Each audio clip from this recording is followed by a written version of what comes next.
भागवत न पूरी हो जाए। पहले गीता होती है या पहले भागवत होती है या पहले महाभारत होता है? पहले क्या होता है? पहले गीता ज्ञान सुनाया जाता है। गीता ज्ञान सुन करके गोपियां गोप भागते हैं तो भागवत हो जाती है। और जब बड़े बड़े घर की भागती हैं, मान मर्तबे वालों के घर की, तो उन्हें गुस्सा आएगा या नहीं आएगा? गुस्सा आता है।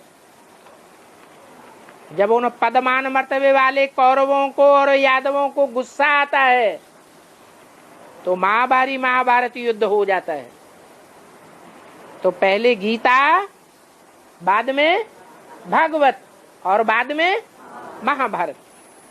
गीता को लोग ज्यादा ध्यान से सुनते हैं। गीता में बड़ा बड़ा मजमा लगता है गीता ज्ञान सुनाने वालों के टाइम, या भागवत के टाइम पर बड़ा मजमा लगता है? क्यों? क्योंकि गीता ज्ञान सुनने में किसी की रुचि नहीं होती है। दुनिया का वातावरण पश्चिमी सभ्यता से रंग जाता है, इसलिए आध्यात्मिकता की तरफ कोई का ध्यान नहीं जाता। इसलिए गीता ज्ञान सुनने के लिए बहुत थोड़े इकट्ठे होते हैं। वो गीता ज्ञान सुनने के बाद जो गीता ज्ञान में रुचि लेने वाली थोड़ी सी गोप गोपियां निकलते हैं, वो जब भगवान की तरफ भाग पड़ते हैं, भाग जाते हैं, तो फिर ढेर का ढेर उस भागने के टाइम पर मजमा इकट्ठा हो जाता है।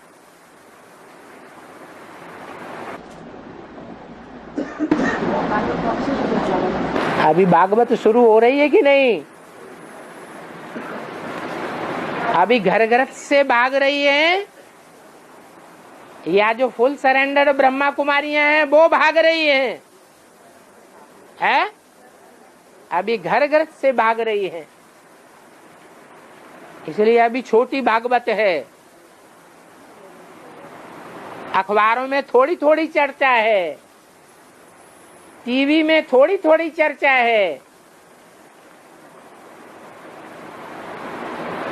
फिर जब रानी मक्खी भागेगी और उसके पीछे हजारों की तादाद में भागेंगी सरेंडर हैंड्स, तो जिनके अंडर दी कंट्रोल वो चल रही है, उनको गुस्सा आएगा या नहीं आएगा?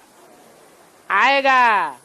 गुस्से में आकर के वो सारी धन संपत्ति जो पब्लिक की इकट्ठी की हुई है वो सब बर्बाद कर देंगे। मीडिया के पीछे, टीवी चैनल्स के पीछे, प्रशासन के पीछे घूस खुला खिला करके सारी मटिया मेट करेंगे। तो ग्लानि होगी या नहीं होगी? संसार में ग्लानि हो जाएगी, जिसको शास्त्रों में गाया हुआ है कलंकी अवतार।